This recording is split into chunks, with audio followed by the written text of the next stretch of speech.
Shri Rajiv Chandrasekhar.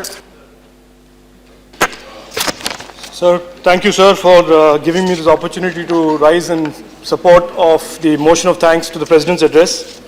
Sir, last year in a similar debate, I had made no bones about my confidence and expectations from the new government, and 9 months on, I continue to remain optimistic and confident. Sir, it's very important to understand that this government inherited an economy that was facing serious and challenging times. A headwind self-created by many years of profligacy and poor governance, and to quote a former chief economic advisor, and I quote, an economy that was left weak and vulnerable by a scorched earth management policy, end quote.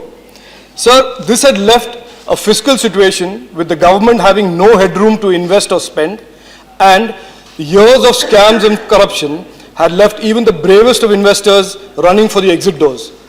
So when my colleagues like Ashwini Kumar ji, who's a senior colleague, talks about increasing allocations for defense and other departments, a simple question can be counterposed to him, which is, where is the money going to come from without printing more money and therefore upsetting the apple cart of inflation and affordability for consumers?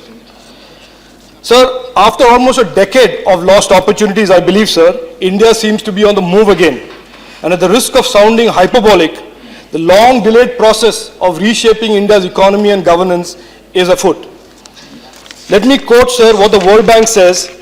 A recent World Bank report says that in 2017, India could grow faster than China. And also that, and I quote, in India, export growth has been robust and investor confidence has been bolstered by the election of a reform-minded government, end quote. So the most significant act of the government and the PM was from the word go to involve people in this transformation and reshaping of India. So this is powerful stuff, because once you get 1 billion people behind ideas like Swachh Bharat, national unity, governance through mygov.in, there is no force, political or otherwise, that can stop the coming of such an idea. So time has also been spent in these first 9 months on a significant effort and international diplomacy and on the security front. By committing time early on in his administration to securing relationships with our neighbors and establishing his foreign policy, the Prime Minister and the government has laid the basis for strong long-term economic and security ties with China, Japan, Western Europe and the USA. So that the economic architecture is being recast is very, very evident from decisive and well thought through decisions on tough issues like gas pricing, labor reforms, coal block auctions, PSU banking reforms, etc. All of which are surely and systematically dismantling the altar of crony capitalism that had been created over previous years and which was destroying the country and its government. The Make in India vision, sir, I am very confident, will largely drive the future economic strategy, making deep changes to taxation, to labor, to supply chain infrastructure, transportation and logistics. All this we have lacked for several decades and which will now help generate investments and jobs and grow the economy. Sir, these are still early days with the government now presenting its first full-year budget. The economy will remain the priority.